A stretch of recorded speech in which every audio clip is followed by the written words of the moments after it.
He is come to open the bleeding testament of war, also known as the lost ARK of Wingnut Wings kits to be opened once more. Also, blow wind, come rack. At least we'll die with harness on our back. And the wind is blowing, I can tell you, and you're probably going to hear it in the background, which is why I included that second quote from William Shakespeare, because we've got some very high winds and high rain, so I'm expecting all sorts of background noise. Please forgive me if that's the case. Welcome back to the channel, everybody. We always like to start with a little bit of Shakespeare, and as we are about to reopen the Lost ARK once more for a review of a Wingnut Wings kit, which one will it be? This is the question. Can you guess today? Let's have a look at what we have inside, and then I'll move this behemoth. Great. Oh, so I'm going to have to use the knife again. I was hoping to avoid that. Did I really seal it? I thought I'd only temporarily sealed it, but it looks like I've sealed it permanently. So bear with me a second, and then we'll get this box right out of the way. There we go. Yes, yes. Yes, I really did seal it good. In fact, I've oversealed it, haven't I? It's just like reopening the Lost ARK for the first time. I thought I'd just put a temporary seal. I think I was worried about damp getting in, and I wanted to make sure that we didn't have any problems long term, which you would, of course. Now then, I think we have it. By George, I think he's got it.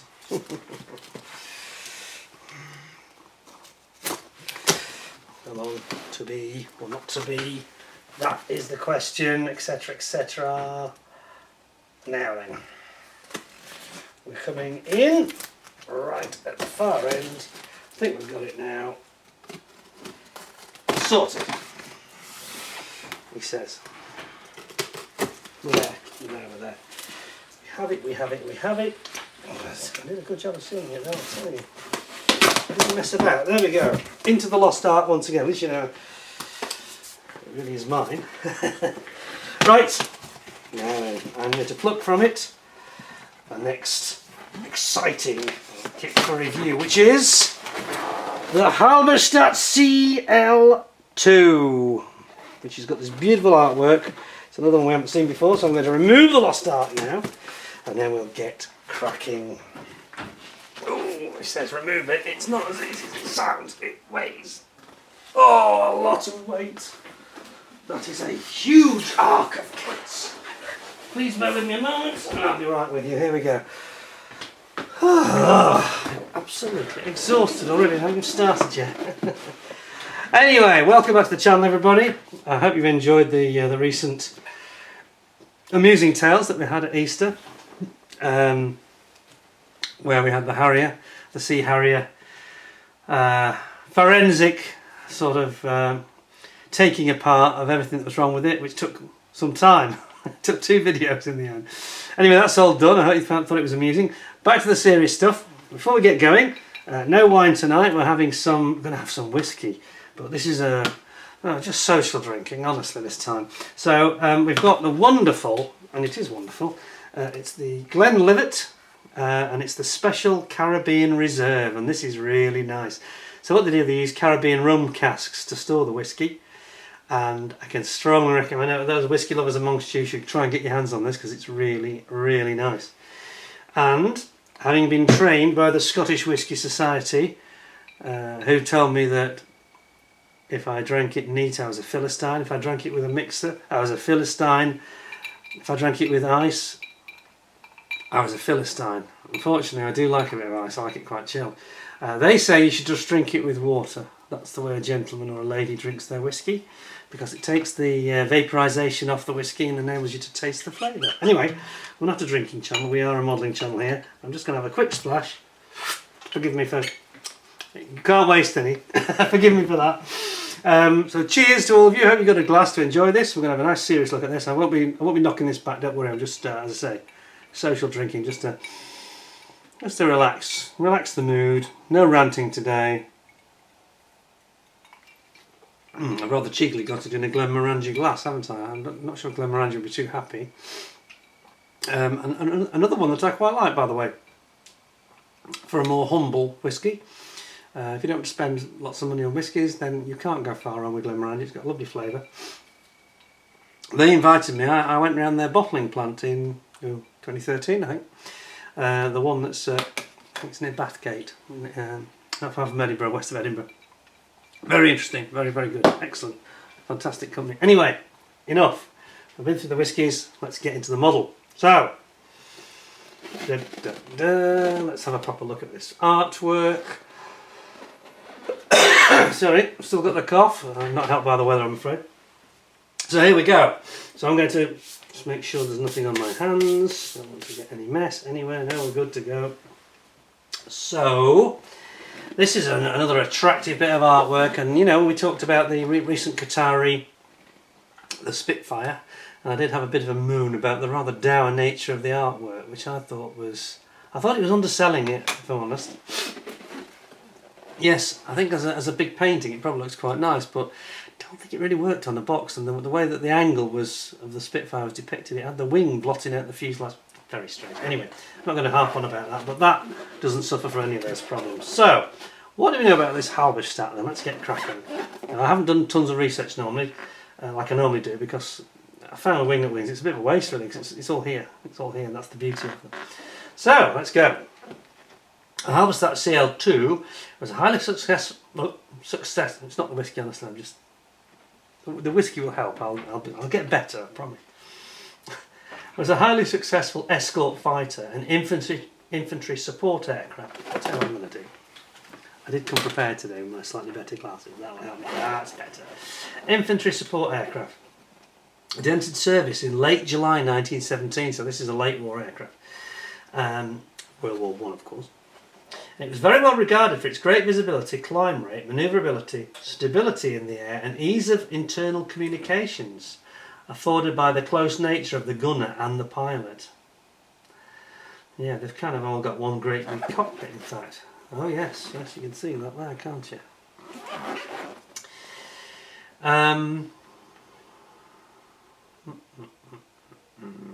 They were initially tasked with escorting traditional two-seater reconnaissance and artillery spotting aircraft, like the one the other week, the GEV. I've lost track now, I've forgotten already. That was an artillery spotting plane, wasn't it? Often assigned to specialist Schutzstaffel protection squadrons, which were renamed Schlachtstaffel battle squadrons, following their transition to infantry support in March of 1918. Early production Halberstadt C2s, as featured in this model, please go away, sorry about that, as featured in this model, have forward-firing LMG Spandau mounted machine guns on the port side of the engine. Oh, right. Aerodynamic control rods for the ailerons and an undersized rudder, which was enlarged shortly after production began and retrofitted to earlier aircraft.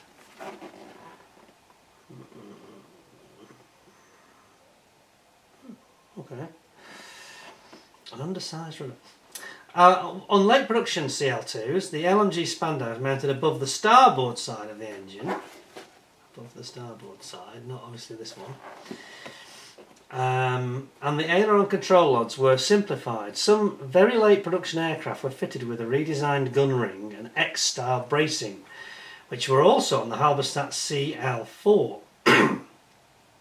Depending on operational requirements, the Cl.II could carry various models of camera and wireless equipment, as well as small bombs.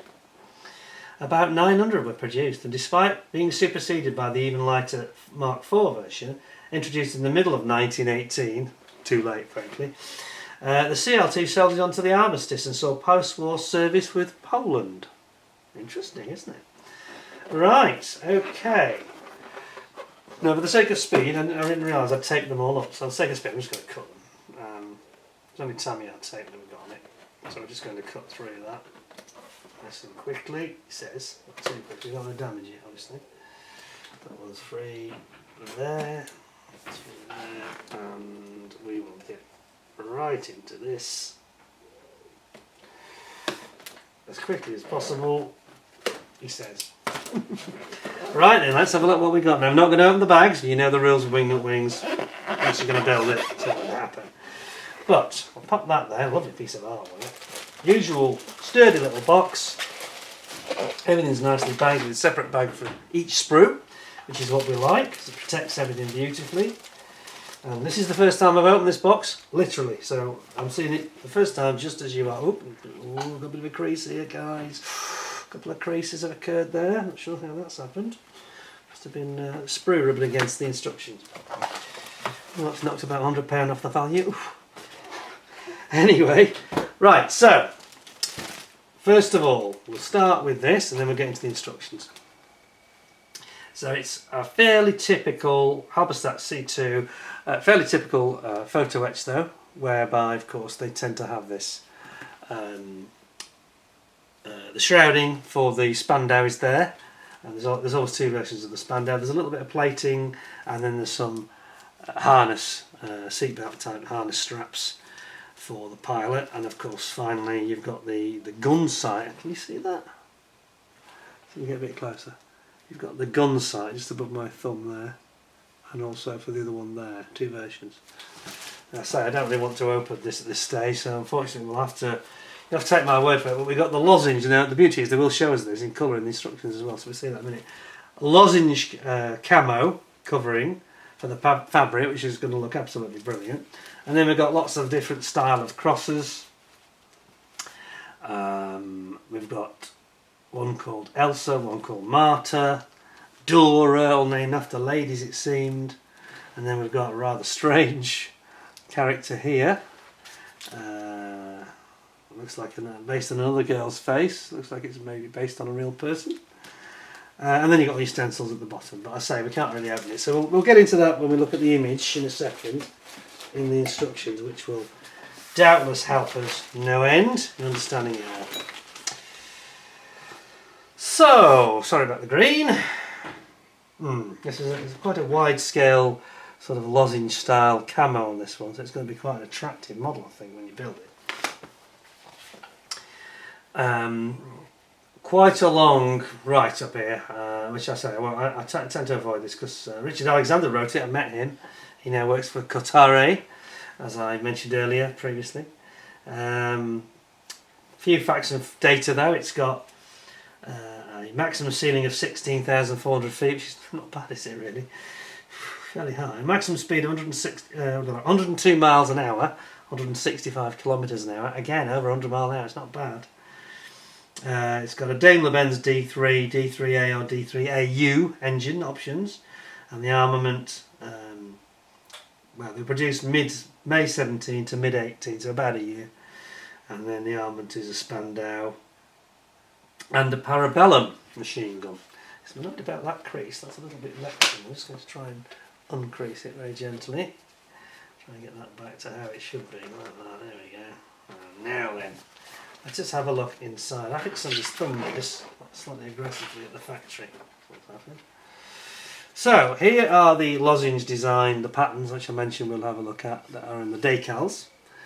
It's nice that they provide this, I think. Some people complain that they're not always the easiest to fit. You know, well, what Decals are, frankly.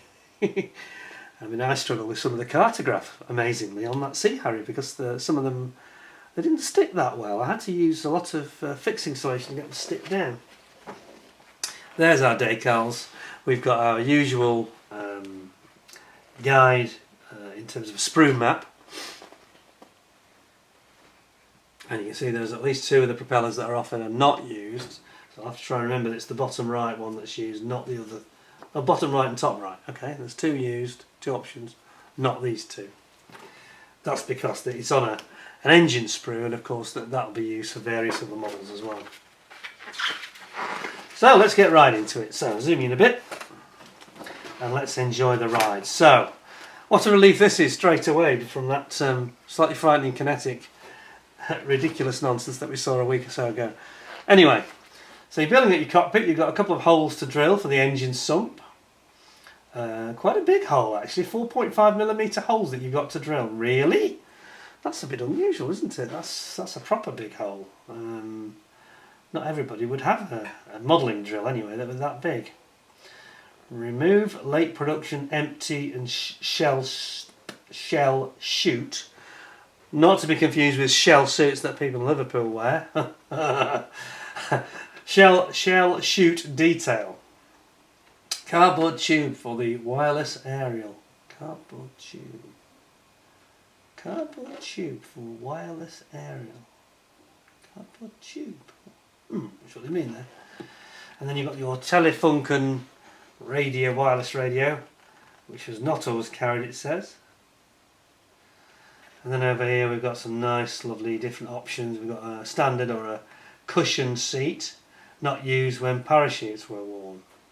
Because they had to sit on the parachute, of course. Interesting. Engine bearers going in there, and obviously this is all going into the floor. And then you've got your control column and your aileron controls. Control column and aileron controls. Okay. Shows you which direction they should be in here. Again, what a complete contrast to the nonsense and guessing game that we got from Kinetics with that other kit. This is the way instructions should be done, isn't it? And then we've got an amplifier, installing an amplifier for the radio, which is basically so they can hear it above the sound of the engine, I guess. Interesting. And you've got a late production, remove the late production starting magneto. So there's a few different options. You can see there are obviously several versions that are available, or were available from Wingnut Wing. Compass is not always carried, so there's a few items that are optional. And then here, engine control lever. Oh yes, that's interesting, isn't it? Oh. So then it moves on to show how they go on the sides to build up your cockpit surround. Engine instrument board with a hand air pump for pressurising your fuel tank here. And then you've got the rear gunner's seat. And again, I think it's optional whether they have this padding. If they are using the later war parachutes, thank goodness for that. For their safety anyway. Yes, then they don't actually have the padding because they sit on the chute. And here's the safety belts. Common type of safety belt found in German two-seat aircraft displayed in the German Techniker Museum in Berlin. Okay. And then this is, I think, the mounting ring where the machine gun's going to go, and it shows where the belts go. Or is that actually... No, it's actually a ring that attaches the belts to it, I think, for safety. Okay.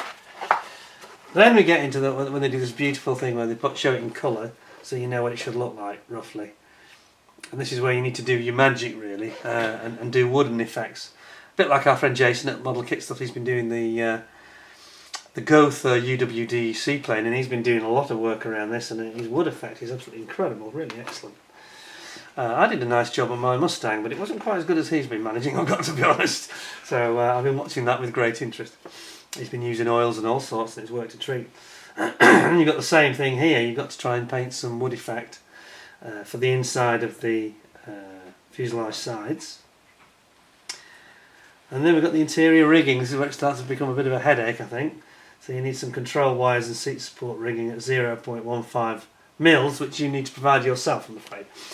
Then we're into the Daimler Mercedes D3 engine, which I won't spend too much time on, only because this is very common to a lot of the other aircraft we've already seen. But again, shows you what it should look like in terms of the colours. You've got your crankcase going in here with the sump. At the top with the engine block. And then you've got all your cylinders. Absolutely stunning. And then some beautiful photos here showing the actual engine at the factory, it looks like. 160 horsepower Daimler Merc engine, D3, undergoing maintenance. Or maybe not then. Maybe not the factory, probably a farm shed somewhere. The rocker arms and boxes and external water pipe have been removed. Okay. Yeah, so that's all this bit, external parts taken away.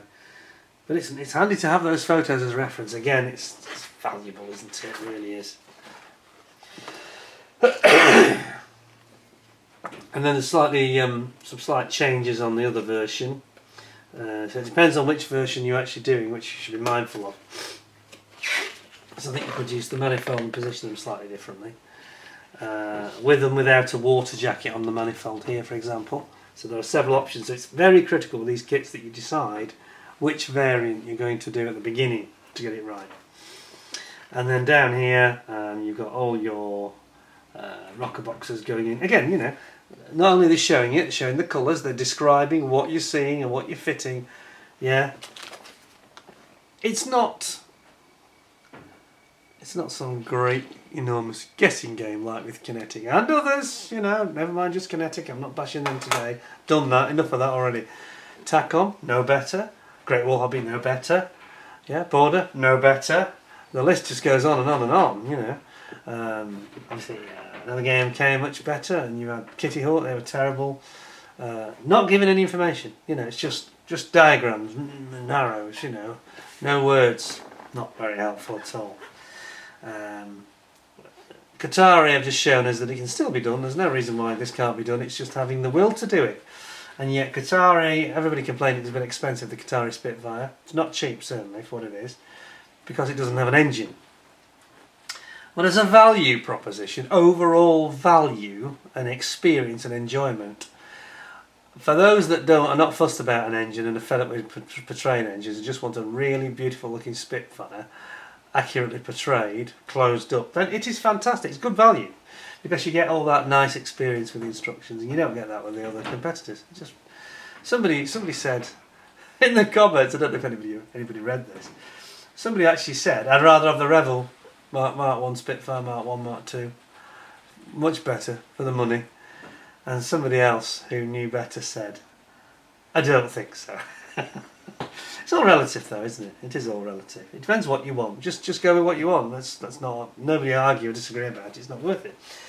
But I think there's a great place for this high-end instructions and beautiful kits that are made like this. So now you're going to bring your engine into the fuselage, and here we have got it coming in with the generator flywheel and the generator belt pulley. Looks like a car. Looks like a car, doesn't it? Like a relatively modern car in some respects. Then we've got late production details that need to be removed. So obviously there are many variants on this plane. Cut the slot for the elevator rigging here, which I presume is marked. Well, have a look at that, I think. And then you've got your Spandau machine gun going in. Now you've got options here with the Spandau, as I've said before. You have a version F2, which is a complete Spandau machine gun, if you don't fancy messing around with photo etch. So this is option 1. Option 2 is you have the other version which doesn't have the jacket on it, and you make the jacket with the photo etch by bending it. And you need to practice this a little bit, I think. Perhaps with other kits, or before committing, you need to get it into a cylinder to make it look right, and you know, just find something of similar diameter. Of course, if you don't fancy either of those two options, there's always the third option, which I would be very tempted with these kits. I don't think this is a weakness on Wingnut wings. I think that would be far too strong to say that. But it's since I've seen these gas patch from Greece. They do such lovely resin guns, resin with a bit of photo etch, but they're beautiful. You know, they're even better than this, and that just adds that little extra dimension to your kit. So I'll be very tempted to go that one personally. But there's nothing wrong with these, and you know, at the end of the day, people are going to notice. To be honest, I think it's just about which you prefer, which direction you want to go in.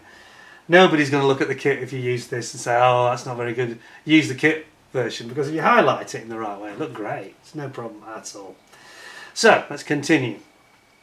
Then you put in that, and it's magazine and belt container. That's going to go in with it, and it goes in thus.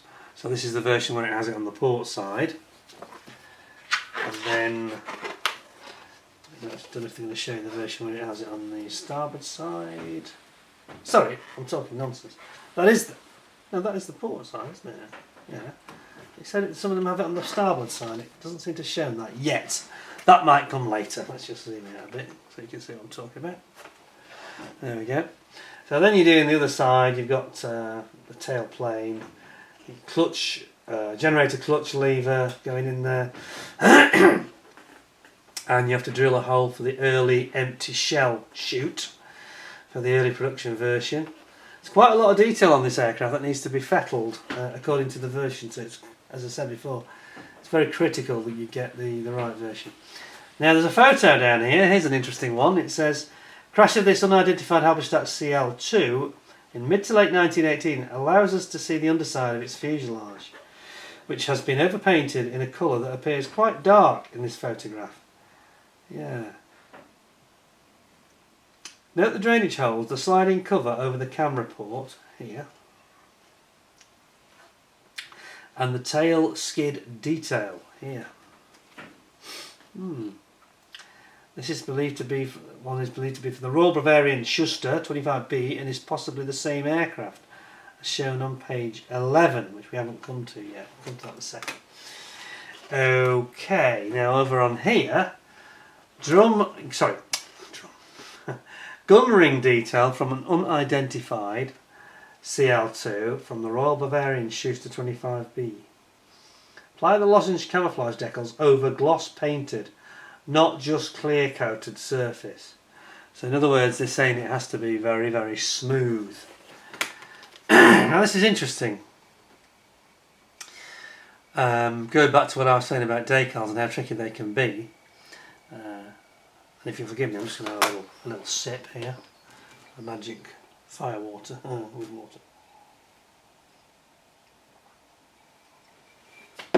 Yeah, it's worth talking about this because when I did the Sea Harrier, if you were very, very sharp-eyed indeed, there was just one or two of those decals on the Sea Harrier that was a little bit of silvering. So I'm not sure that the cartograph decals were as thin as I had expected. And obviously I didn't get as smooth a surface as I had expected, which baffled me a little bit because it was quite a glossy surface. This was the paint that was used was the AK Real Colour Extra Dark Sea Grey, which went on with quite a sheen, quite a high sheen. Then it was gloss coated with GX100 and 30% GX100, 70% thinner. And it looked quite glossy to me, and yet we still got silvering, so it just shows it can be difficult. Now what they seem to be saying, or inferring, here with the lozenge camouflages, it's got to be a smooth surface. To make it really adhere, you're going to have to get it glossy, real, high gloss. So just be aware of that. Anyway, it says here another unidentified Halberstadt Cl.II. It's photographed by its gunner, apparently in flight mode. He's taking a picture of the pilot. Note the spandau on the port side, confirming this is an early production aircraft. You can just make it out here. You can see that. Zoom in a bit more, a bit clearer. There we go. Can you see it? Just see the front of the spandau. And also you can see the tachometer and the manometer pointed out there, A9. That's better, isn't it? You can see it a little bit clearer there. Interesting. Then we've got another bigger photo. It says, this early production Halberstadt Cl.II wears an arrow marking reminiscent of Royal Prussian Schuster 20. The arrow. Oh yes, that's quite attractive, isn't it? On early production aircraft, the distinctive Halberstadt patched and stipple camouflage finish, C inset. Oh yes, there, sorry. I wasn't looking in the right place. Stippled. Appeared more pronounced than on later production aircraft. The fin, rudder and the top surface and the wings and tailplane are covered with light 5 colour pre-printed lozenge of fabric. So it's pre-printed fabric, they just stitch it on. Note the unusually extensive stenciling visible on the trailing edge of the wing. Oh yes, you can see that here. Zoom in for you. Here. See it? Sorry. You would see it if I put it in the image. There. Interesting. And it says, not noted on other Halberstadts. And the numerous bullet hole cockade patches. Oh, it's taken a few hits. Patches where it's had a few bullet. Oh dear. Okay, been patched up. Interesting, isn't it? Wow. Let's have a look on the next page. Struts and fuselage details. There we go.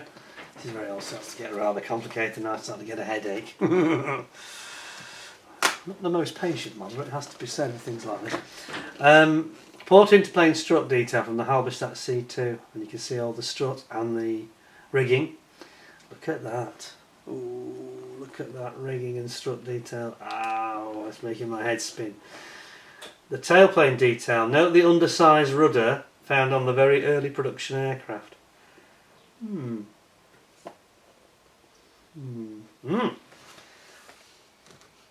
here's the difference. Spelt out nice and clear. You can see it's a much deeper and taller version on the later production rudder. Then all your struts are going in here, and then you've got the is that the machine gun that's poking out on that side? No.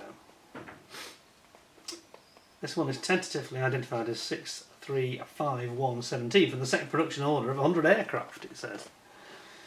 It appeared that the undersides probably placed in June 17 and flew with the Royal Bavarian Schuster 25B. It would appear the undersides of the wings were finished in bleached white linen. Note the 180 horsepower, more powerful Daimler 3A engine, the flare gun, flares under the observer's cockpit and the oversized. The undersized rudder again. It actually isn't that. It's the depth. It's the chord of the rudder. It's quite shallow this way. The oversized rudder, the later one, goes back a bit further.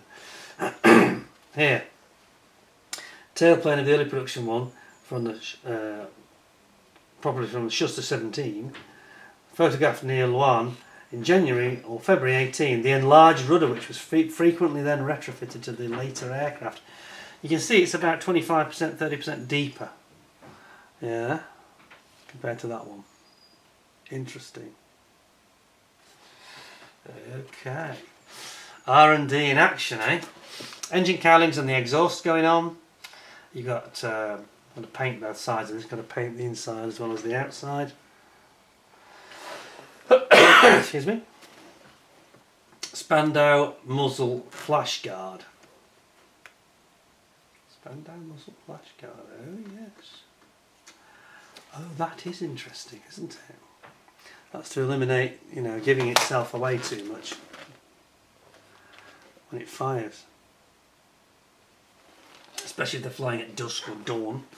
It's almost night time. They don't want to give away too much, so they get spotted from a distance by anti-aircraft guys. The top wing section, top wing section and detail from the unidentified aircraft. Seen on page 17. Note the aileron control horns, Tevez and Braun radiator and filler cap, and gravity fuel tank sight gauge. Gravity fuel tank sight gauge. C2. Okay. Okay. Then you got the centre section with this detail of this radiator we just talked about going in. Radiator shutter detail from an early production version, identified as 1541217 due to a partial serial number 41217, which is visible on the propeller. Visible on the propeller. Okay, that must be another shot. Problem is that this aircraft would have been a late production machine and this aircraft isn't, so the propeller must have been a replacement. Salvaged from another aircraft, oh my goodness. Well.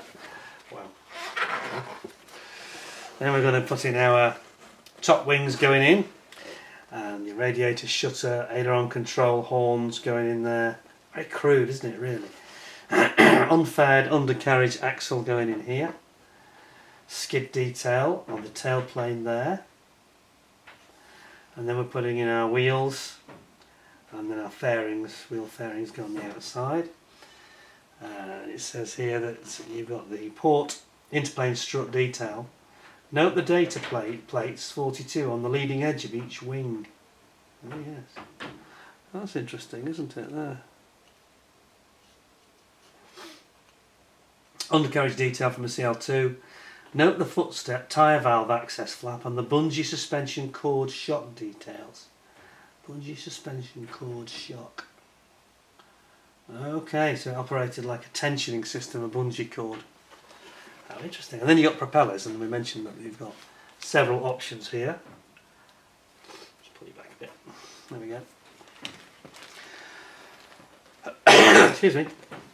A Niendorf propeller, Garuda propeller, or axial propeller with a spinner. And then there's an anemometer, wind gauge, radiator water pipe, and then we've got another unidentified one with a radiator pipe, exhaust manifold, Niendorf propeller, and a fat air pump of the 180 bhp D3 engine. A well-known propaganda photo showing this one, showing carrier pigeons being loaded into an unidentified early production one in mid or late 1918. Note the post-April 18 style of Balkenkreuts. That's when it has a very straight cross. Wireless aerial tube, A39. Generator attached to the starboard undercarriage strut and the LMG 14 Parabellum machine gun. Yes, that's very clear. Another one, another propaganda shot here. It says bundled steel hand grenades. Oh yeah, potato mashers. It's a whole, what is it, 1, 2, 3, 4, 5, 6 of them. It's like a bandolier of grenades, isn't it, basically? Whilst the unit is being loaded onto an early production 180 horsepower D3A powered Halberstadt Cl.II. This would be mid to late 1918. While the unit is unidentified, method of converting the Eisenkreuz to Balkenkreuz style of radiator header tank is consistent with those found in the late production Schlaster 13 and was captured on June the 9th, 1918. Note the hoop to prevent the gunner shooting the propeller. The hoop to prevent the gunner shooting the propeller. Okay, it's telling him he mustn't put the gun. Okay, you mustn't put the gun alignment into where the hoop is. In other words, he has to go over it. Right? It's actually it's a physical hoop. Can you see that? It's quite interesting, isn't it? It's amazing, isn't it? This. So it's a physical hoop there. Whoops, wrong picture. A physical hoop over the top of the centre section of the wing. So he has to raise his machine gun to prevent any danger of hitting the propeller. Wow. And then it says, and there's a rack of Granata for 16 grenades. 16 grenades. So it's 8, is it? It's 8 and 8. Okay. This particular aircraft does not have strips of lozenge fabric doped over its linen rib tapes. Interesting. Okay. Wow.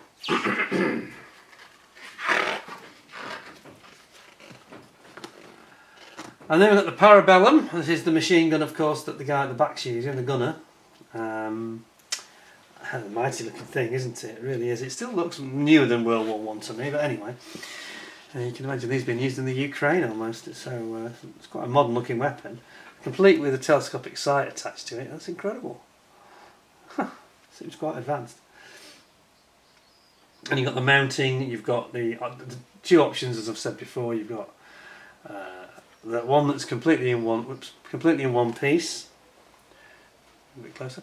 All in one piece here, or you've got the one where you build it up and wrap around the curling jacket to make it look a bit more open and realistic. Then you've got your magazine, 250 round magazine here. And that's the way it should look when you have finished. Isn't that mighty? Wow. Then you've got the Eisfeld flare pistol with flares here. And the flare pistol with assorted flares there. And the bomb and flare rack on the side. Then we get into, zoom back for this, and we get into the rigging. Oh God, I can feel my headache coming on. It recommends, if you choose to install the rigging on your model, please drill out all the location holes with a 0.5mm drill bit to the depth of at least 1mm to remove the paint and improve the adhesion.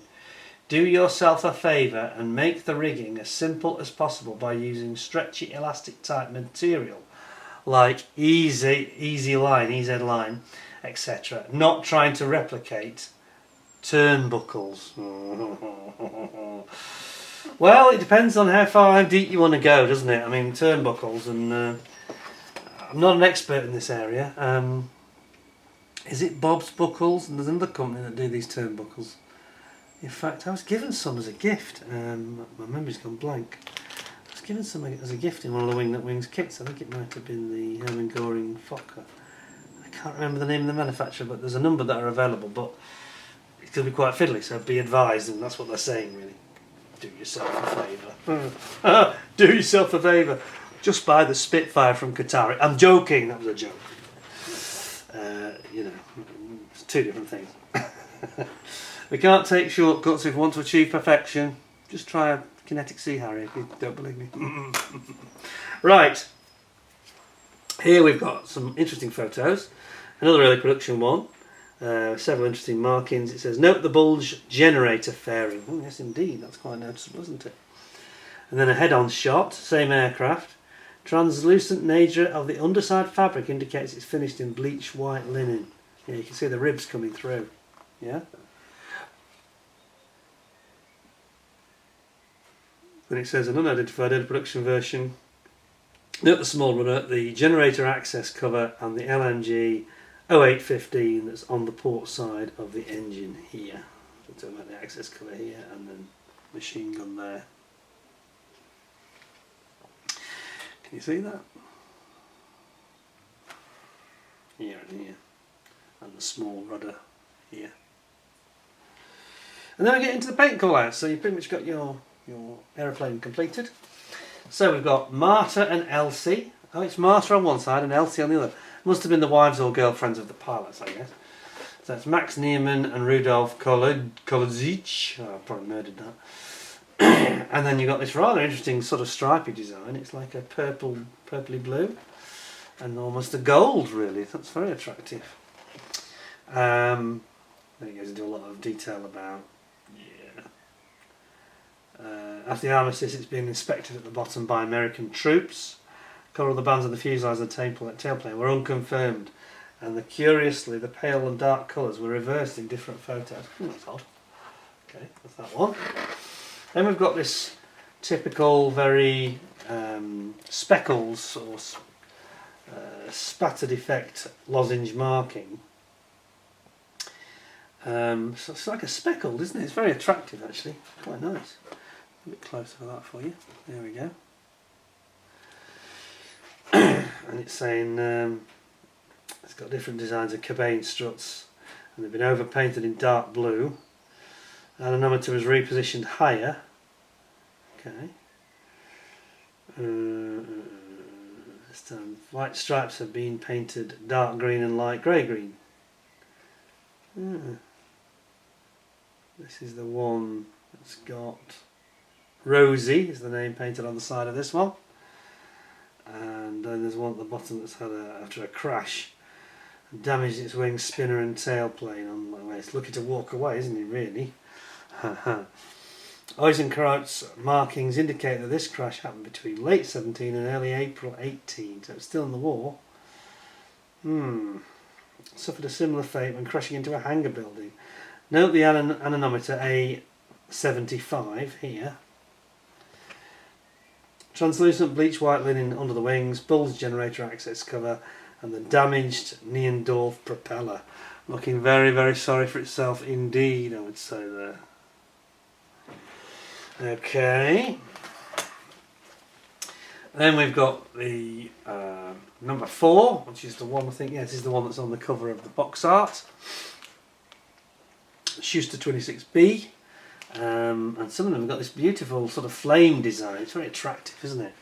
And then it says here, features a striking red flame nose marking of this unit when it was photographed on a misty morning in late 1917. Armoured ground support Albatross J1 were almost certainly from, the Albatross in the background, you mean, is almost certainly from The Flieger Abteilung 48B can be seen in the background. Note the pre-March 1918 Eisenkrauts markings, the bulge generator cover, upper surface of the wing and the tailplane are thought to be covered in 5 light-coloured lozenge with bleached white linen undersurfaces, and the bottom of the fuselage may have been painted in a yellowish grey, a cloudy yellow. Primer is illustrated and can be seen on version D over the page. They were primarily tasked with infantry support. I'm going to zoom in for this photo. So I don't think I'm showing you enough of it. There we go. So you can see you've got the albatross just behind it, which you have to do a double take to realise it's got a different tail. So, yeah. Yeah, it's a J1 albatross. And then, zoom out for this. Then we've got number 1. This is the Fridolin Redenbach aircraft, a Royal Bavarian Schuster 27B. And then we've got this interesting photo at the bottom, which I need to zoom in. It's got a nice lozenge on this. Can you see that? Very pleasant design on the lozenge. And again, it's got this sort of speckled, spattered effect in terms of the finish of the camo. And then here at the bottom we have an interesting photo showing several different aircraft. There's an Albatross C7, CX7 I should say, C10, number 7. An LVG C5, there's a real mixture here. A DFW C5 and another DFW C5, and then our aircraft is right at the end, marked as D. And it says here, this was reportedly flown by Fridolin Redenbach in September 17, and can see in the far right of this photograph showing a mixture of Schuster 27B aircraft at the Haversow airfield in October or November 1917. From the left to right we have the Albatross C10, yeah, I've just been through this. The upper surfaces of the wings and tailplane are covered with 5 colour lozenge, 5 colours, and bleached white linen undersides on the wings. It has the distinctive stipple camouflage in the white bottom on the fuselage. Fridolin Redenbach served in Schuster 27B from July 17, but was lightly wounded in action in August 2017 before being transferred to FEA-2B in March 18. The Royal Bavarian Schutzstaffel, I should say, 27B was formed in 17, usually performing escort duties for 2-seater aircraft of the Flieger Abteilung Artillery Spotting Division. It was renamed Schutzstaffel 27B, in primarily tasked with infantry support later. Okay, there we have. Whoops. There we have quite a good photo. This is an early production aircraft, similar to the one on page 24, with square cross fields, which should have been superseded in November 1916 by a 5 centimetre white outline.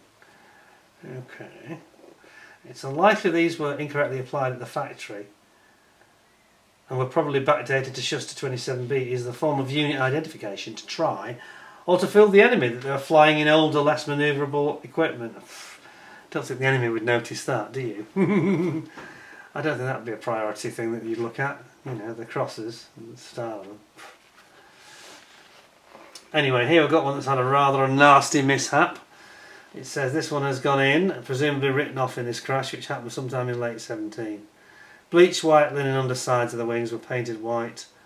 And the fuselage is painted white underside as well. And then an even worse one, the sad remains of a Royal Bavarian Schuster 27B early production Halberstadt Cl.II, known as Annie. And you can see that because it's actually written on it near the tail. Note the tail squid and the pattern of the staining under the rear fuselage. Yeah, okay. What a mess. That's not going anywhere again, is it? Anyway, over the page we have option E, and this is Dora. And again we've got kind of a similar scheme, but it's got like a black and white stripe on the back, almost like invasion marking stripes, aren't they? And on the tail as well, look. Interesting. And it says here, Dora has the unit chevron applied under the gunner and the individual aircraft number. Unit chevron being here. Sorry, here. And it goes on to say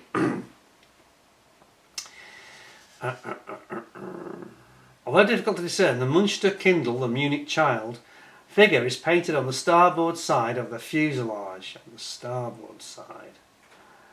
That must be that character that I noticed on the decals, the Munich child. Okay. Munich child. Yes, I think it's here. It's very hard to tell. Even hard for you on the camera, but it's even harder for me. And it goes on to say, the figure is applied on the starboard side of the fuselage. Forward of this appears to be an area overpainted in a solid colour, possibly indicating a recent repair or simply to eliminate a previous personal marking from a different pilot. The Parabellum LMG 1417 with the OIG sight, rear view mirror and the wire goal post guard to prevent the gunner firing into the propeller are all visible here. The tailplane bands are believed to be Schlachtgruppen A marking. See also on page 25. By the time the photograph was taken in mid to late March 18, the entire upper surface of the top wing had been overpainted with a transparent glaze, grey-green colour, significantly dulling down the white Eisenkreuz outlines and stripes. Okay, interesting. This photo here in the corner is believed to also show Dora 4 after its Eisenkreuz markings were converted to Balkenkreuz. So this is the latest straight cross.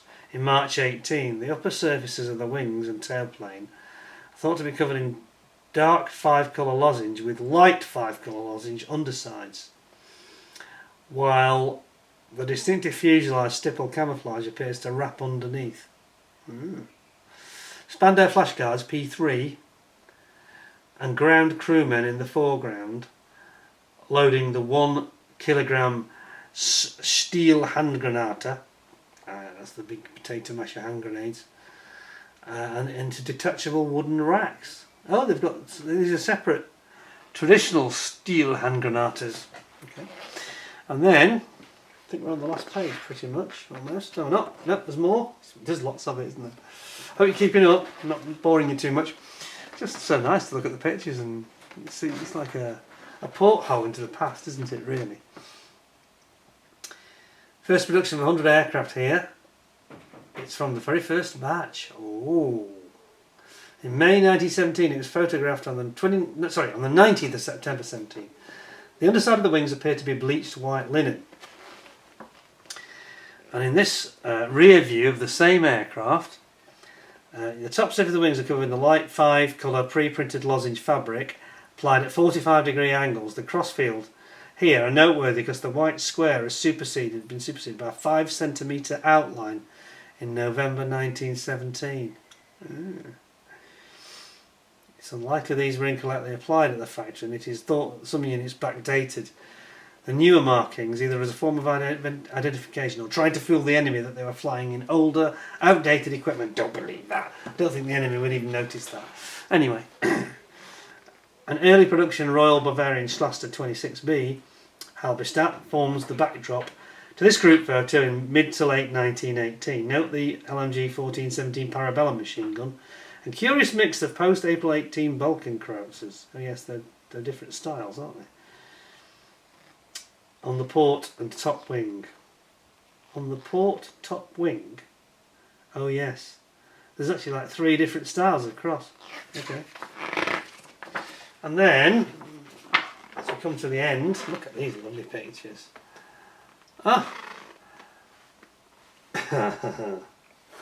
It says, an ambitious diorama idea. The disassembled early production Halberstadt, thought to be from the Royal Bavarian Schuster 29B, has destroyed its undercarriage in a landing accident and forms the centrepiece of a demonstration of good old-fashioned world horsepower. Towing it along. Though he seems to be waving a whip, which I'm not too happy about, but that was the way it was then, I suppose. An impressive lineup including late production Royal Prussian Cl.II Halberstadts. This is the V the V in the foreground, along with early production aircraft from the Schuster 27B. All visible aircraft display the striped tailplane markings applied when both units were assigned to temporary Schlachtgruppen A in March 18. Okay, that's why they put it on. All aircraft wear the pre-1917 March 1918 Eisenkraut national markings. Yes, it's got the old-fashioned cross, like more of a Christian cross. Obviously, they stopped being Christian when they were losing the war. And then finally, another ambitious diorama idea. Disassembled early production Halberstadt Cl.II lies abandoned with other German aircraft wrecked and parts of an SE-5A. Where's that? SE-5A. I'm struggling to see that. Where's that? I'm struggling to spot which is the SE-5A. But is it here? Maybe. Sometime in late 1918. Note the excessive oil staining under the fuselage and the British tanks in the background. Oh yes! I didn't notice that. Look at that. Yes, British tank. Looks like it might be a mail tank, I'm not sure. Well, I'll be darned. And then you've got all the guys who made it possible. Richard Alexander, who, yeah, we met him. And all these other great guys who worked at Wingnut Wings. Ronnie Barr did the profile art. And the box art, Steve Anderson. Well, don't wish to be rude to anybody, but I think that box art is very, very nice indeed. And for my money, yeah, maybe they want to get him back for Qatari, because I wasn't that impressed with the box art on the Spitfire. I thought that was the most underwhelming Spitfire box art I've ever seen. However, we should be grateful for it, because at least they produced the product. Now then, we will have a quick look at these bags, and then we will give our verdict. I wonder what it could be. Now then, clear parts, look at this. These are the... I need to have a drink. Hang on, let me have a drink. I can have one now because I'm not handling the paper anymore. Oh, Here we go then. So, tell you what we'll do. We'll do what we did the other week. We'll just... I didn't get that fly, it's still around. We'll put the board there and give us a little bit more clarity. Have a look at the parts. There we go. Now then. So, there we are. Wingnut wings. That fly is really annoying me. It's buzzing around. So we've got a little tiny, it looks like it's a tiny windshield, is that? And then there's that telescope. I'm not sure if that's the telescopic sight or that's the fuel gauge thing that goes on top of the wing. I think it's the latter actually. And then we just have this little vestigial windscreen, so to speak. So that's the clear part, very nice. Then, big old sprue here, look at this. Yeah, we've got some very nice parts here. The little fly is determined to irritate me. Sorry. Okay. Now then. I was going to get you. Come back. Buzzing right across the camera as well. Look at the tailplane here. Isn't that nice? That's really beautifully formed. That's superb. Yeah. You've got the top central wing section here. Lovely. That's got the radiator inbuilt into it. Can you see that? Isn't that nice? Oh, that's gorgeous. Then you've got one of the many propellers that are optional.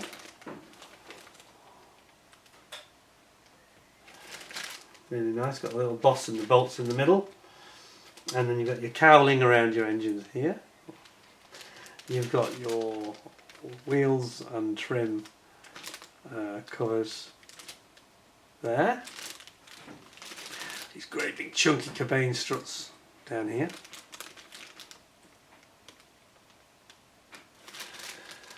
We've got the fuel tank, it looks like here, which I've got a horrible feeling the pilot will be sitting on.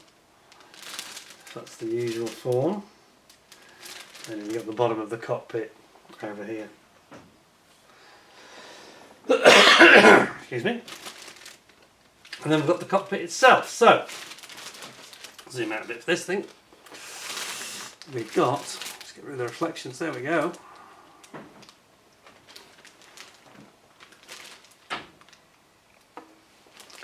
There we are.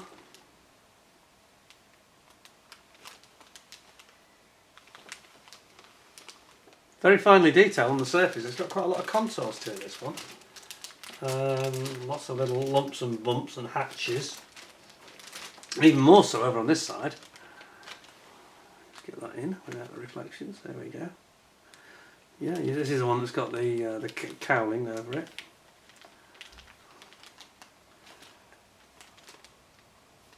It was telling you how to cut a hole out or something. What was it? Try to remember.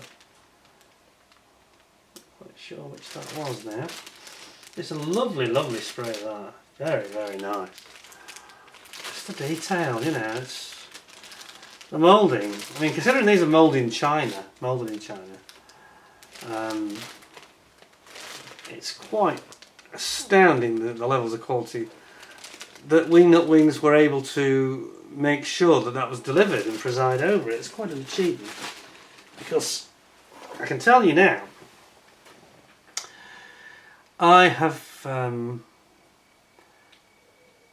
personally been in a situation where I've worked for a company where they had production in China, and getting control and maintaining a standard on production. I'm not trying to generalise about China now, I'm not knocking China, but it's one of those countries where it's very difficult, because unless you have your own people actually working and maintaining quality, double checking everything is being done to the standard, my experience was that the quality would keep on slipping as soon as we would make a visit to this factory and we would see our product being done correctly, and then the technical person responsible would ensure that everybody understood what they had to do. And then within about 3 weeks of him leaving and coming back to the UK in this case, this quality would start to slip again, and they would start to use materials and cheaper ingredients, all sorts of things that were not within the specification of the product, and this is what used to happen. I'm going back 10 years now, exactly 10 years ago.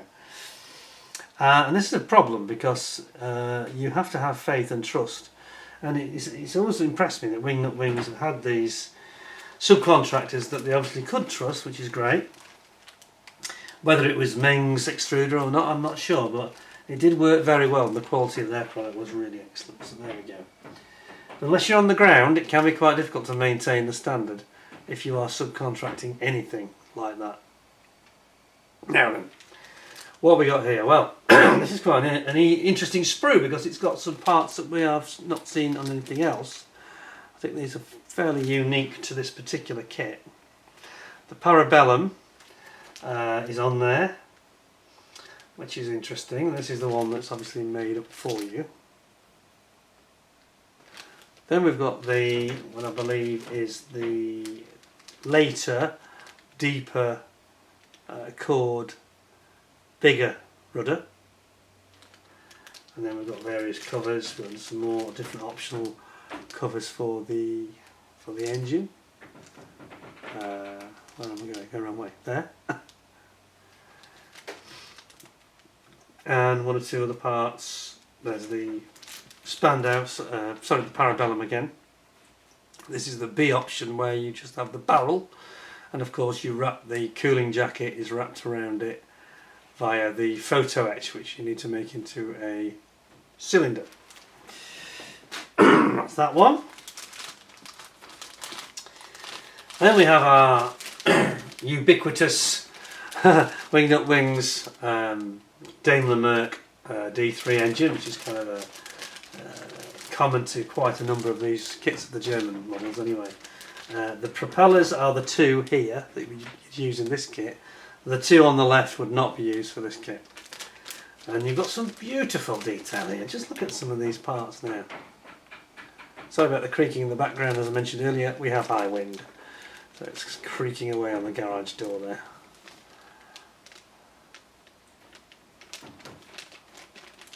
And you can see the rocker covers, you've got the cylinders, cylinder heads, oops, and yeah, beautiful moulding, flawless, there's no flash, there's no nothing. Okay, and then, a much bigger sprue now, the wings. Top wing, bottom wing, and they are all in one piece, so you've got some really nice detailing work here in terms of the ribbing. Lovely ribs here. Look at that.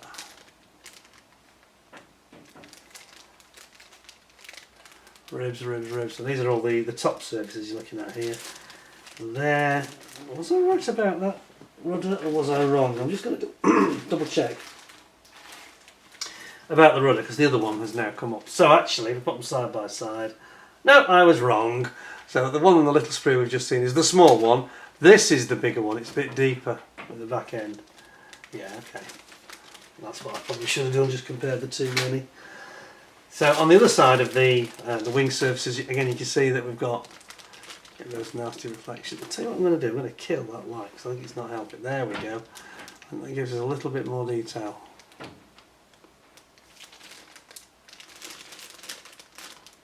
See the ribs? Very fine ribbing. Lovely. It's very nice. Then you've got your elevators at the back. Tail planes. Gorgeous. Okay. Finally, last sprue, but there's a lot on it, so there's lots to look at here. Tons and tons of things to look at. So, starting with the spinner, which is an optional spinner, which is not used on all the versions. It's got a nice, blunt, smooth looking spinner.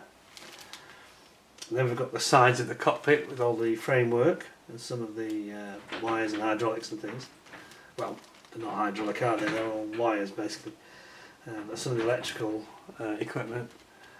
Then we've got the other versions of the parabellum, the ones that's going to go, I think, on the front firing on the aircraft itself. And you've got the jacket, no jacket, and then two versions obviously. So you've basically got both versions there, which are, yeah, it's not the Spandau. This is definitely the Parabellum, the big one for sure. And then we've got the seat. Now this is interesting. The seat here, because you've got the seat, and then you've got the seat padding separately. And of course, as we mentioned, sorry, that's actually the back of the seat, isn't it? That's the seat padding. Button seat padding, very comfy. That's the back of the seat, and you wouldn't use that if they're using parachutes in the later war. Then over here we've got various parts of got some engine parts coming in, and we've got the flare chutes, and the flares. And then over here we've got the magazines for the machine guns. You've got the wheel spats trims, covers, and then you've got,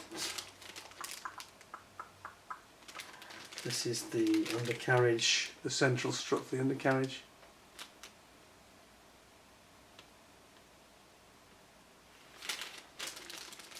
And then over here we've got the hand grenades. Look at this, this is cool. The steel hand grenades.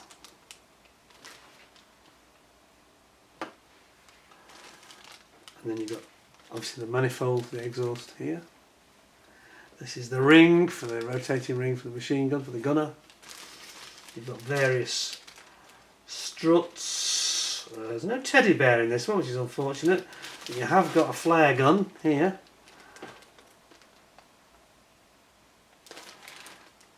There's a little anemometer propeller blade. This is obviously the cowl cover that goes over the generator. What else? That's mainly it really, just various bits of some framework and struts and the parts of the ring for the gunner's machine gun there. Now where's the hoop? Is that the hoop? That's the hoop, isn't it, in fact? Sorry, I was slightly wrong there. What I said, I just realised what it is. This is the hoop that prevents the gunner from shooting the propeller off. It goes over the top. And then there's the drive chain. Where are we? Drive chain and pulley system here. The water pump, I think it is. That's kind of it really. There's just lots of little parts. The back of the seat here. And lots of little parts. There's your radio here, an amplifier here. I think they're probably better that way up. I think that's the right way up for the amplifier.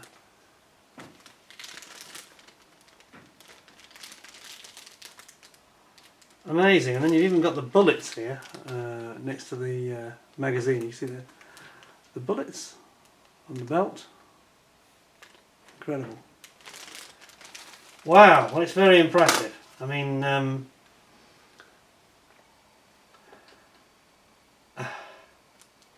some fine detail on this kit. So the parts seem a lot smaller. There's a lot of tiny parts, you know. But they're beautifully moulded. They're just stunning, aren't they, really? So, what will my verdict possibly be?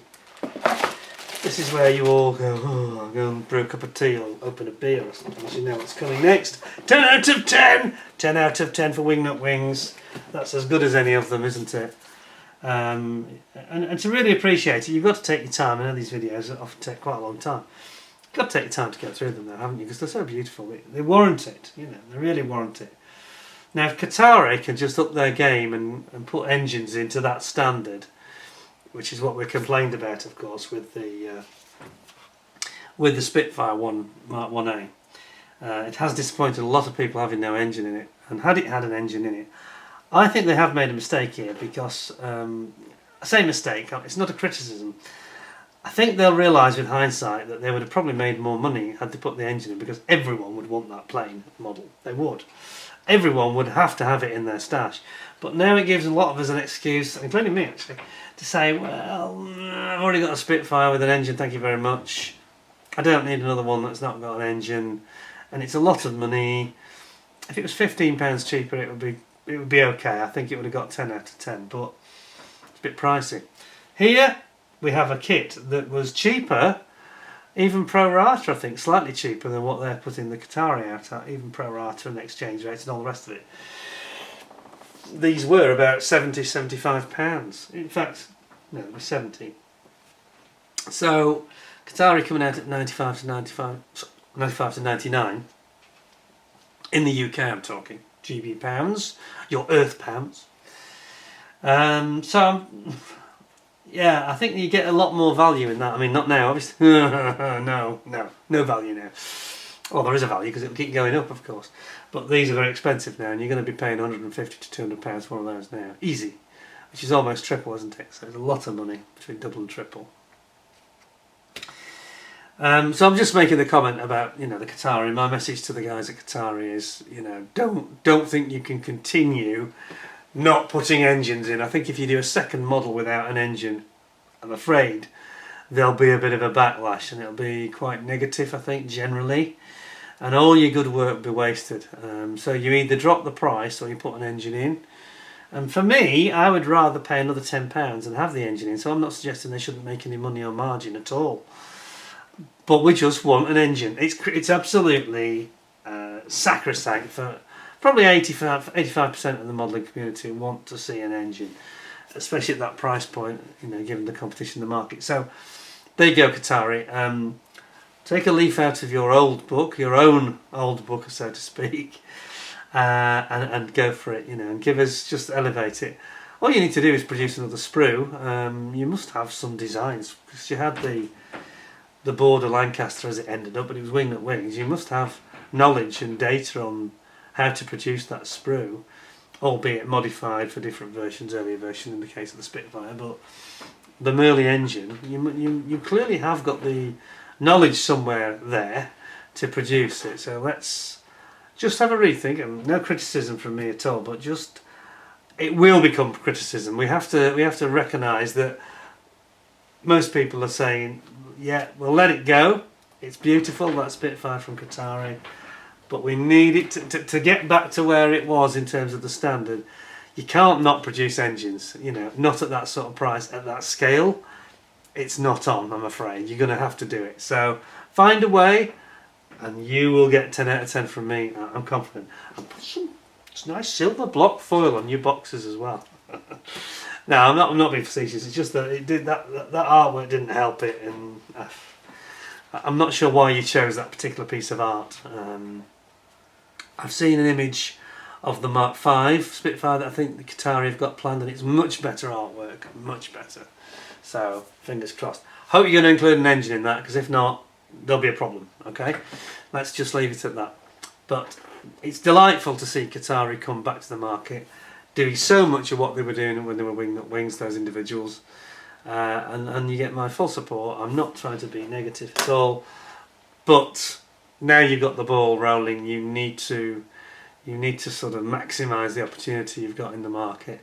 Get yourself some Merlins. I mean, if you know the beauty of the Merlin and the Daimler-Benz engine that's in the the ME109 is that they were used a lot in different aircraft. So you know you only have to tool it once, really. So I hope they can do that. I wish Qatari all the luck in the world. I really do. It's wonderful to look back at Wingnut Wings and see this. I'm glad I purchased this and I own it. That's a beautiful kit. I've got to say 10 out of 10, no problem at all. So to Richard Alexander and all his colleagues at Qatari, I wish you the best of luck.